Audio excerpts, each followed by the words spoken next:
Hey, my name is Oleg Rubkin, and today me and Russell will present our work on discovering and achieving goals with world models. To build generally useful machines, we would like them to not just specialize in a single task, but be able to solve thousands of different tasks. For instance, I'd really like to have a home assistant robot that I can tell to do something, like cook me a dinner, and have the robot do it even if it has never solved this particular task before. Or I might want to ask it to get the groceries or change the light bulb. So how can we build such a general robot? One idea would be to train it with imitation learning. Here, the human provides a demonstration for every possible task, and the robot memorizes the actions to execute the task. However, this would put a lot of effort on the demonstrator side, as demonstrations for thousands of tasks would be required. Or maybe we can build the general robot with reinforcement learning. Reinforcement learning works great when you have a single task, such as on video games, board games, and even in robots. However, training a multitask-level agent requires the user to design the set of tasks and reward functions for every task, which will be intractable for thousands of tasks. Instead, what if the agent could discover tasks on its own? Here, the agent interacts with the environment on its own without any demonstrations or rewards, discovering the possible tasks without supervision. At test time, we would like the agent to solve a new task, specified for instance as an image, in a zero-shot way, with no additional learning or practice. Many approaches have attempted to solve the problem of reaching novel goal images under the umbrella of goal condition reinforcement learning. When using low-dimensional state goals, these approaches show impressive performance, such as using hindsight experience replay, asymmetric self-play, or the Go Explore algorithm. However, these approaches are data inefficient, often consuming billions of frames before learning interesting behaviors. This data inefficiency is particularly problematic with visual goals, and best-performing visual agents have been limited to simple tasks like short horizon pushing. Why do these approaches struggle to scale to more interesting tasks? We argue this is because they explore inefficiently. To discover new goals, these approaches generally either rely on random exploration or exploring by reaching certain interesting goals from the replay buffer. In a simple example, here's an agent that has already visited the blue region. Methods like SkewFit or Go Explore sample a goal from the frontier of the unknown and try to reach that goal. This is unlikely to discover the very novel states and only expand the frontier a small amount. Can we then design an agent that explores beyond the frontier? This is hard to do since we don't have any data beyond the frontier, so it is unclear how to even train the policy to go there. Our key insight is that we can do this using a world model. Instead of training a model-free agent, we learn the world model on the collected data and use it to explore. Back in our example, we use the world model to imagine novel states. By feeding a sequence of actions through the world model, we can predict the resulting trajectory. If the world model is very certain about it, we have likely already seen this part of the state space, and we don't need to explore there. However, if the model uncertainty is high, this is likely a novel trajectory that is good for exploration. By trying to execute this trajectory, we can find novel states and effectively expand the frontier. This provides many novel goals for our agent to practice on, and this practice stage expands the frontier even further. In this work, we propose a goal condition agent based on this intuition. Our agent uses the world model to train an explorer policy. The explorer discovers new goals in the environment and collects them in the replay buffer. Using the world model, we also learn a goal achiever agent that is used to test time to solve new tasks. By practicing the goals from the replay buffer in the real environment, the achiever collects additional data to robustify its behavior. We call this framework of learning two separate policies with the world model Latent Explorer Achiever, or LEXA. Let's look at the training algorithm for LEXA in more detail, starting with the explorer. To handle image observations, we'll learn the latent dynamics model, which encodes images into latent states. The explorer policy learns on top of these latent states. We train the explorer using the world model imagination rollouts. Specifically, given a starting state, we use the policy to produce actions and the model to produce future states. We then train the policy to maximize an exploration reward, which measures model uncertainty. How can we estimate model uncertainty? Following our prior work on planning to explore, we use the disagreement of an ensemble of predictive models.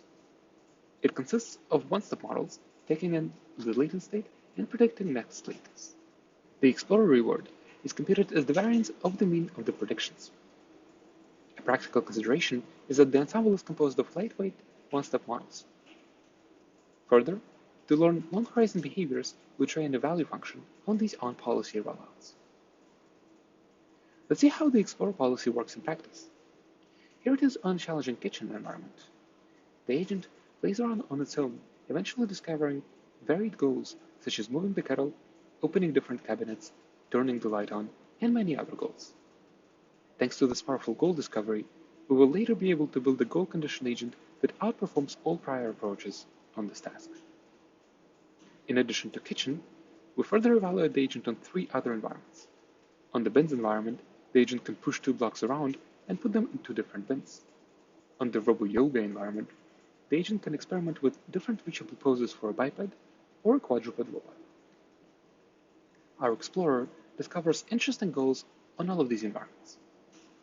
Now that we can explore and discover novel goals, how can we train our agent to achieve them in a controllable way? Recall that this is our training procedure.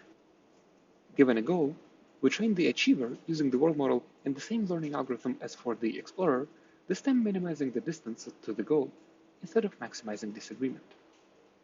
We learn a new achiever policy as well as an achiever value function. The policy and the value function observe the goal latent state as an additional input. At test time, we can simply feed a new goal to the policy and execute it to reach the new goal. However, to train the achiever, we need to specify a goal distance function. How should we measure the distance between 2 latent states?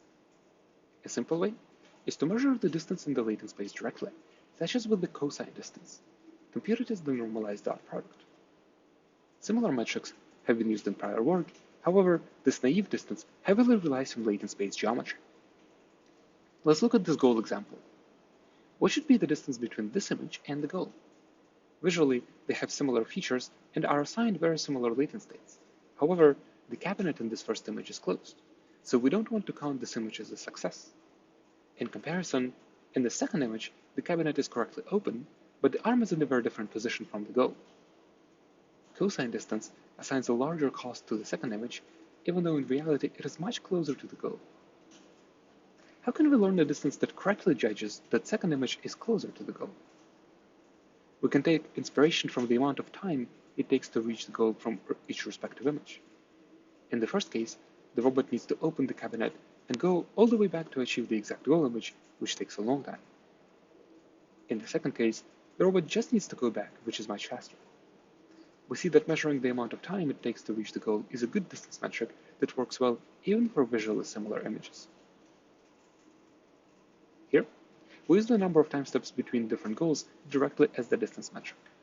This distance has been previously used successfully, but it is often hard to learn since it can depend on the training data.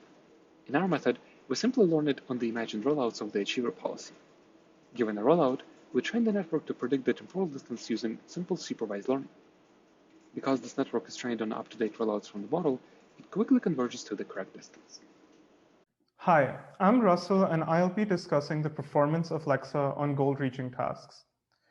The first domain we evaluate on is the kitchen environment. The initial state of the robot is the same for all evaluation runs and is as shown. The goal images we evaluate on include solving a single task, such as opening a cabinet, as well as multiple tasks, such as turning on the light in addition to opening a cabinet. Here, the part of the environment that indicates the task is circled in red for clarity of visualization, but these markings are not provided to the policy. The goal images shown here require solving a single task. Beginning at the top left, we have switching on the light. Next, on the top right, we see the robot opening a hinge cabinet, moving to the next row, opening the sliding cabinet, and finally pushing the kettle forward. We now evaluate using some goal images that require the completion of 2 tasks, such as switching on the light and opening the sliding cabinet, pushing the kettle and opening the sliding cabinet, switching on the light and opening the hinge cabinet, and finally opening both the hinge and sliding cabinets. LEXA is also able to reach some goal images that involve solving 3 tasks. Shown here, the robot is able to push the kettle, switch on the light, and open the sliding cabinet. For a quantitative comparison of our approach against prior work, on the left, we plot the return averaged across evaluation goal images for all methods. We see that only LEXA with the temporal distance function is able to make progress on the evaluation tasks. Since this domain involves multiple objects in challenging long horizon manipulation, temporal distance is a much better distance function than the cosine distance, as Ole had illustrated earlier. On the right, we plot a heat map that shows the success per task, where each row is for a different method, and each column is for a specific task.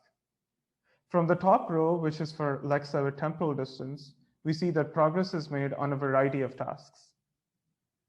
Next, we consider the RoboBin's domain. The goal images shown here are for tasks that involve blocks displaced within the bin they were initialized in. These can be solved by pushing either one or both blocks within their bins.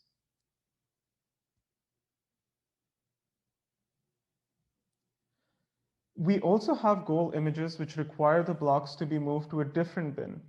Due to the walls between the bins, this requires picking and placing either one or both blocks.